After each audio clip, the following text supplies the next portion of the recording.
Magandang araw sa inyo. Ito ang guided at ang ating reading ngayon ay for the month of June para sa mga Pisces. So, matatapos na itong ating kalahating taon ng 2025. Sabi nga nilang ang June ay isang gift para sa ating lahat to restart new, fresh, to heal, to recover, at kung ano man yung ating mga na-lost passion before ay magbabalik. Well, ano kaya ang yung naka-restore sa'yo sa yung reading ngayong June, Pisces? Hope na maganda ito tulad ng mga reading ko ng mga ditong mga ibang zodiac na nabasa ko na. And hoping and praying for your healing also. So, 4 card spread tayo. At bubuo na tayo isang angel card. And thank you, angel card.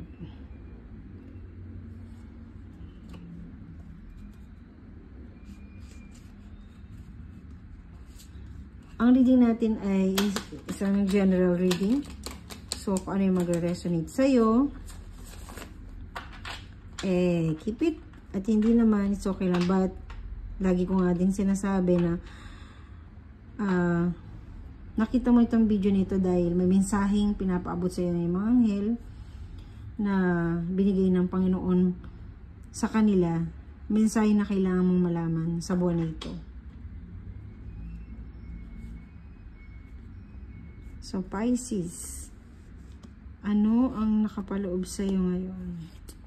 So, marami akong nabasa mga reverse ngayon, ano?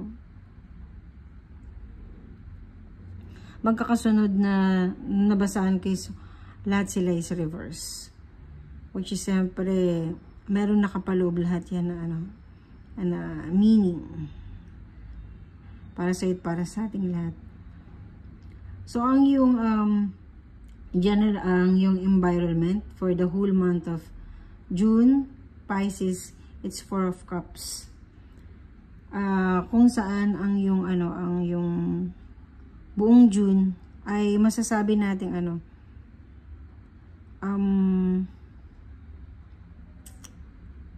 emotionally yung yung mga takot mo to compromise or to deal sa mga tao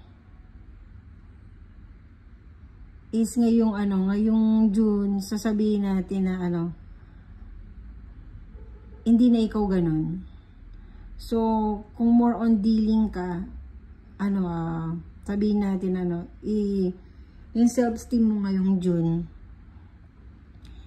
is yun yung i-improve. Para mas maharap mo yung mga tao na yun na kinatatakutan mo, whether before or hanggang ngayon, and mga bagong tao na kung saan ka makikihalubilo, makikitransact, or makikijoin. So, ngayon June, medyo kakapalan natin ang mukha natin. At i-embrace natin yung mga qualities natin at ipagyayabang natin sila ngayon June. For us to excel this June, ikaw, for you to excel. And and definitely unexpected na magagawa mo siya at mapaglalabanan mo yun at hindi mo masyado yung iintindihin na kasi baga inano mo yung sarili mo parang i-reset mo na yung sarili mo na hindi na ako ganun.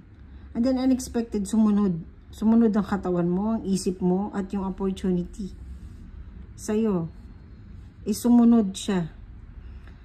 Na magugulat ka na lang, okay, kaya ko pala ng ganun. Kaya ko palang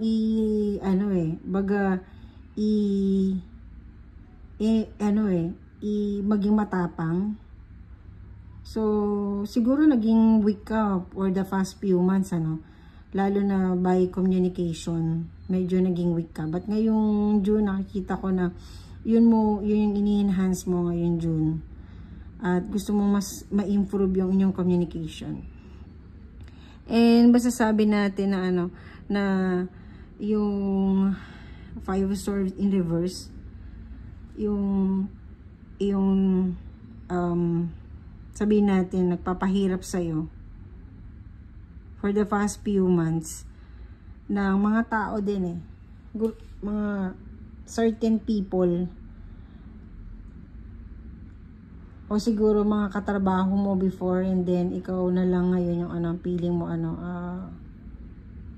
hindi man ako nag-iisa. Dati kasi may mga ganong pittiness ka, di ba? So ngayong June, tutulungan ka ng iyong mga anghel na tanggalin na yung mga takot na yun sa ibang tao. At bibigyan ka ng reward ng iyong mga anghel na kabaligtaran ng nararamdaman mo before sa mga tao na yon, na possible sila din na makakatulong sa'yo para ma-achieve mo yung goal mo ngayong June. So kung halimbawa isa kang estudyante na sobrang tipong nagpakahirap ng mga project nung nakaraan, and then ngayon yung pili mo na teacher na na lagi nagpapahirap sa'yo, yung pala yung magbibigay sa yung pinakamataas na grade. So magulat ka na lang ng gano'n. So at the end of the month, this June is ayaw mo munang sabihin natin na ayaw mo munang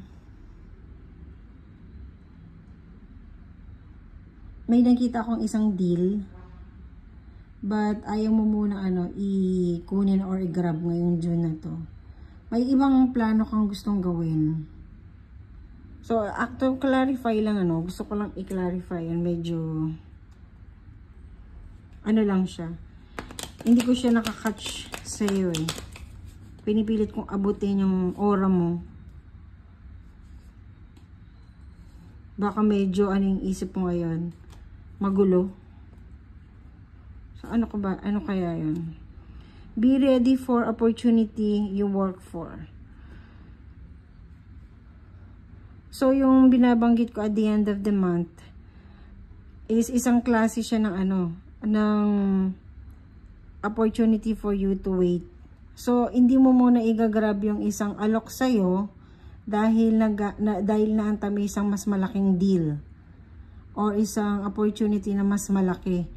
Actually alam mo to And then dahil may ganong klase ka na dahil confident ka dahil sabi ko nga sa'yo, yung confident mo ngayon dyan is yung intuition mo, yung confident mo talaga, yung positive na pinapasok mo ngayon sa sarili mo is magre-resulta siya na napakagandang by siguro pagkatapos ng June ito, may kita mo na baga magwi-wait ka hindi ka na yung tipong grab ng mga basta opportunity ngayon, hindi ka nang ganon.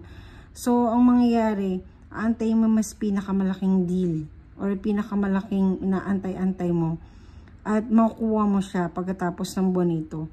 And magkakaroon ng isang celebration ng dahil doon. And kung halimbawa ito is sa yung partner na matagal mo ng pinaplanong pakasalan siya. So hindi mo lang siya siguro hindi mo gagawin June bride ka ngayon or June yung gagawin mong pakasal. Siguro after June para mag-aantay ka lang pa muna. So ipagpalipas natin muna yung June, gawin natin July. Dahil mas meron ka pang inaantay na mas malaking kailangan mo pa ng time. So pero magre-resulta ng maganda yung yung weight mo na yun is magbibigay ng magandang resulta talaga. So kung in work yan, sabihin natin na mas inaantay may mas malaking pwesto at makukuha mo siya at magkakaroon ng celebration ng dahil doon. So ay yung angel message mo ngayon June, Pisces. Don't stop. So, kung ano na yung naumpisahan mo ngayon, June, at yung pagiging, mo, sabihin natin eagerness for you to reveal yourself and to para itaas yung ano mo, yung sarili mo. Don't stop. Sinasabi na sa'yo ng angel man, don't stop. Kasi eto ka na eh, you were supported. And yung mga messages ng ano, nakikita mo yung kaagad.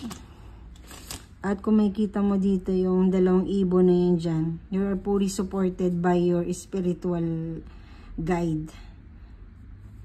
So, kung ano man yung mga espiritu na yun, whether your lost loved one or yung mga spirit guide mo, is nandyan lang sila. Or possible, lost pet. I mean, yung nawala talaga, as in, nawala sa mundo. And then, naging parang spirit guide mo siya. Binibigyan ka niya ng, ng tamang daan din. Ngayong June is mararamdaman mo yon. So, express your creativity. Thank you, angel, for helping me to express my inner creator. So, ikaw mismo, di ba? Sabi ko din sa'yo kanina, so, mas ini-embrace mo na ngayon yung ganong klaseng kaya mong gawin. Na mas pinaka-okay pa na before nilolow mo lang yung sarili mo, pero mas kaya mo pa palang itaas ang sarili mo. So, yun ang ipagpapasalamat mo ngayon, June. And definitely, you were supported by your angel and your spirit guide. At masasabi ko na very heartwarming itong June para sa'yo, Pisces. Dahil yung supporter mo is coming from a spirit. Hindi ko lang alam, i-comment mo na lang kung tama ba yung aking nabanggit na yung mga spiritual mo na ito, na guidance mo na binibigay sa'yo ngayon. At fully supported ka ng iyong angel na pinapakita sa'yo yung tamang. Kung makikita mo din yung angel message, yung kanyang pakpak is a rainbow, which is napakaganda, di ba? So, yung mga option, maraming option na ibibigay sa yung pagkakataon ngayong June. At binibigyan ka ng tinataas ka, nililift ka ng iyong mga anghel at ng iyong spirit guide for you to excel na dati na hindi ka nag-excel, but ngayon mag-excel ka. So yun lang aking nakita sa iyong mga card for June. It's very heartwarming messages sa iyo na mga card. Maraming salamat sa iyong pakikinig at panonood, and God bless sa iyo, Pisces.